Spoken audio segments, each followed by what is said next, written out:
The Tom Mix Straight Shooters are on the air. And here comes Tom Mix, America's favorite cowboy. Up, Tony, cowboy! When it's round the time in Texas and the bloom is on the stage, then I long to be in Texas, back a-riding on the range. How it beckons, and I reckon I would work for any way. To be free again, just to be again, where the bloom is on the stage. The Tom Mix Straight Shooters bring you another episode in the mystery of the Flying City. Tom Mix is in a tough spot, and no one knows it better than he does. Waging a battle against the clever and crooked promoter Morgan Garrity, Tom has bought up every one of the ranches Garrity wanted to get his hands on, promising to pay for them in 60 days. Anxious to help the hundreds of aircraft workers and their families, all of whom have come to Dobie County to work on the Twin Rivers Aircraft Corporation's Flying City, Tom has also guaranteed to find homes for them. Now, where in the world he'll find them is a seemingly unsolvable problem. But there's more trouble than this in store for Tom, as we're about to find out. We find ourselves once again in the Dobie Hotel room that serves Morgan Garrity for an office. Garrity, in shirt sleeves, is pacing the floor. His henchman and right-hand man, the cadaverous man with a face like chalk who is known as Mr. Sims, sits at Garrity's desk. Sims is the first to speak. If you ask me, you'll wear yourself out walking up and down like that. I'm not asking you. Okay. Not going to get you anywhere. Getting mad, I mean. This calls for calm, cool thinking, if you ask me. I may not be calm, I may not be cool, but I am thinking. Sims, this fight between Mix and me has come to the point where the winner will be the guy who can hold out the longest. If you ask me, that'll be Mix. You think so, huh? Don't you? No. Since when do I put my tail between my legs and start howling like a whipped dog when the going gets tough? I know, but if you ask me... Nobody asks you. Get smart, Sims. Use your head for something besides a hack rag. I said this fight had reached a point where whoever held out the longest would win. Well, I'm the one who'll hold out the longest. Yeah, but if Mix has the land and you can't build, and it's costing you a small fortune every day for these workmen... It won't last long. In a spot like this, Sims, you gotta be sharp and smart. Travis Penrose telephoned this morning and started to tell me what he thought of me. I let him finish. Then all I said was, Mr. Penrose, you need houses for these workers. No houses, no workers. No workers, no Flying City. I guarantee to build those houses, and now you want to fire me and let Tom Mix take over. All right, I said. Let Mix take over. See what happens. As for me, I'm quitting. That took the wind out of his sails. He began to backwater so fast it made me laugh. Let's not be hasty, Mr. Garrity, he says. Perhaps I was wrong. So I went around there. Instead of Penrose firing me, he's gone to Mix now to demand just where Mix is going to get the houses. Yes, but what about... Let me finish, will you? So Mix has bought up the ranches of his friends. He's got the land. But he got it without paying 1 red cent for it. Got it on a promise to pay in 60 days. Now, the way he angles it is this. Before the 60 days are up, I'll be forced out. The ranchers will change their minds about wanting to sell the old homestead, and Mix merely turns the land back to them. Well, that isn't the way it's going to work. It's not going to work that way for 2 reasons. What are they? First, I'm going to convince those ranchers that Mix or no Mix. They were fools to accept one man's word when another man is offering cold, hard cash. If you ask me... Nobody did. Leave it to me. I'll convince them, or I'm not the promoter I think I am. What's the second reason? Just to be sure of everything, we get rid of Mix. Get rid of Mix? Well, you do. No. Now, wait a minute. Mokes is hot now. Mokes has got to keep undercover after that beating he gave Edwin Frisbee. And if that kid dies, Garrity... Never mind about Edwin Frisbee, never mind about Mokes. You're going to handle this personally. I don't go in for killing, Garrity. There's a first time for everything. Look, Garrity, I'm not kidding. If you want Mix killed, you'll have to get somebody else. Will I, Sims? Will I really? You got me just where you want me. And you know it, don't you? If you ask me, Fields, I have.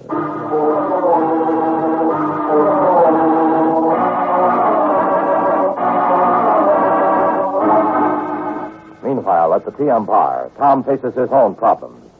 Standing at the window of his office, gazing out at the rows of tents that have been set up to house the workers temporarily, he's going over the whole situation in his mind when the phone rings.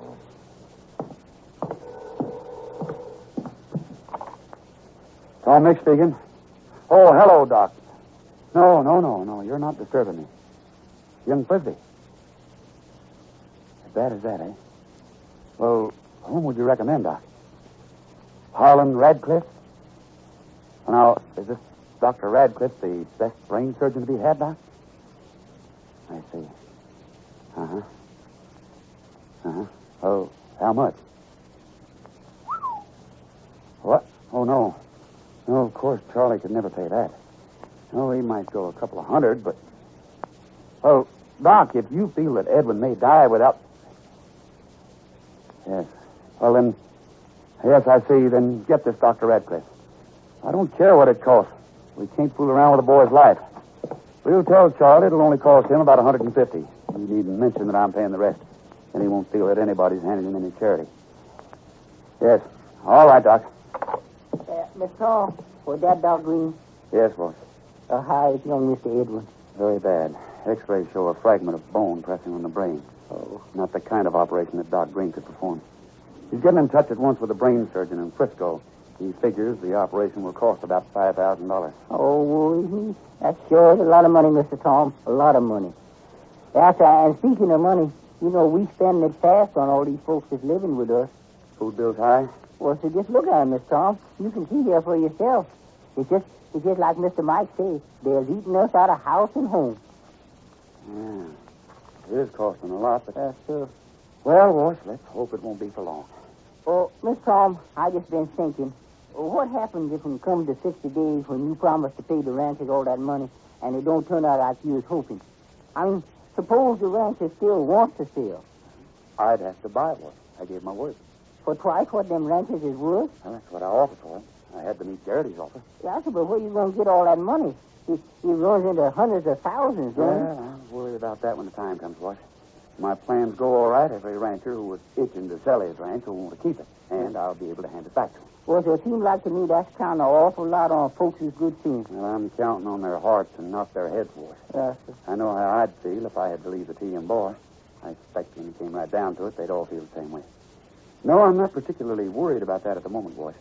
What does bother me is how and where I'm going to get living space for all these folks. Oh, golly, too goodness, Miss Tom, I don't see why that should be your worry. Taking it on myself, boss. I had to if I'm to beat Garrity at his own game and drive him out of Dobie. Well, land sakes to Bessie, come to cold weather, these here folks that just can't go on living in tents like soldiers. It might be all right for the men, but the women folks and the children, I was... where is Miss Tom?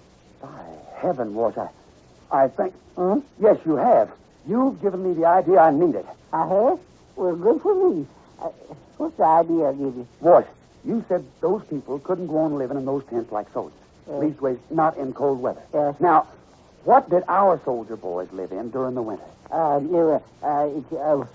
you call them? Quonset huts. Yeah, Don't you see, boss? If we could get enough Quonset huts from the Army... Well, of course I see, Mr. Tom. Yes, sir. That's a wonderful idea.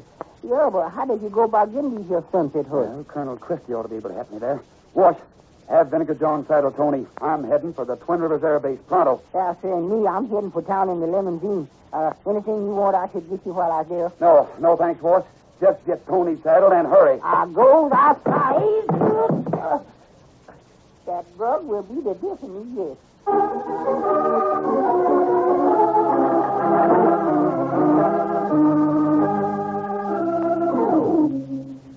And so as Tom hits the trail for Twin Rivers, Wash hits the trail for town in the W8 limousine.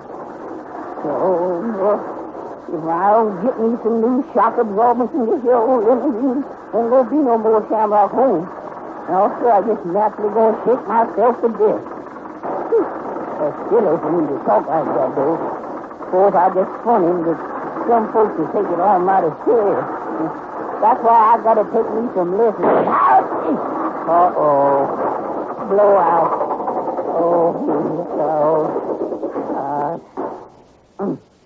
Ain't that something? Shamrock home after the quarry. Got to stop to fix the flat tire.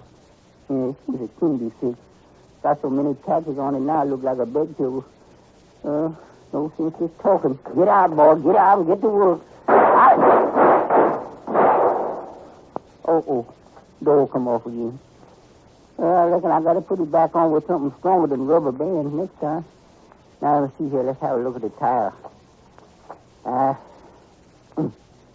Just look at that thing there stuck in there. A round, heavy piece of iron. That's kind of an iron bar with a sharp edge in one end or something. Could have been a chisel maybe once. That sharp, rusty part just stuck right into the tire there. A place got... Wait a minute. That ain't rust. Well, that makes the difference. That's blood. All dried and caked and covered with dust from the road. Sure, that's what it is, all right. Now, wait a minute. Hold on here, Shamrock. Hold on. This is a stroke of luck. A stroke of good luck. On account of this piece of iron, this here iron bar, I'll bet it's the weapon the quarry used when he beat up young Mr. Edwin. Yes, sir. This is the weapon. That means it is the clue that will lead me to my man.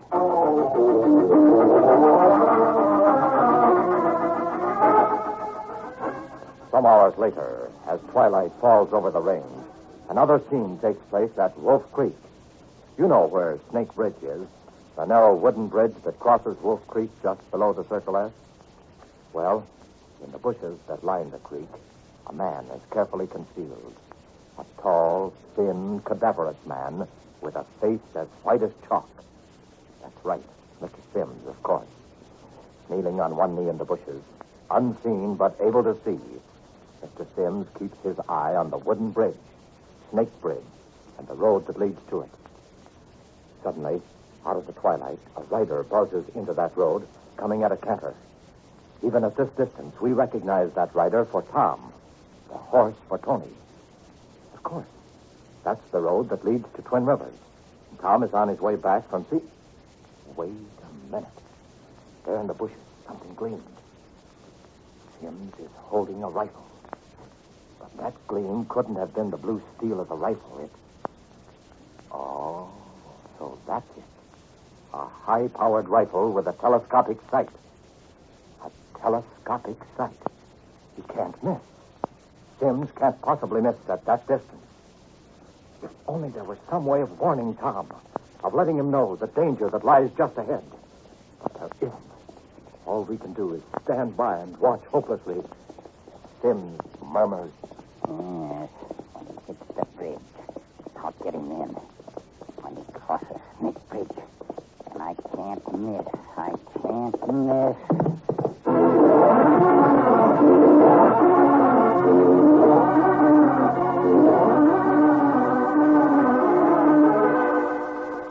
Straight shooters, there's mile-a-minute action and thrills galore in store for us tomorrow. So don't fail to be with your pal Tom Mix for the next thrill-packed episode of The Mystery of the Flying City.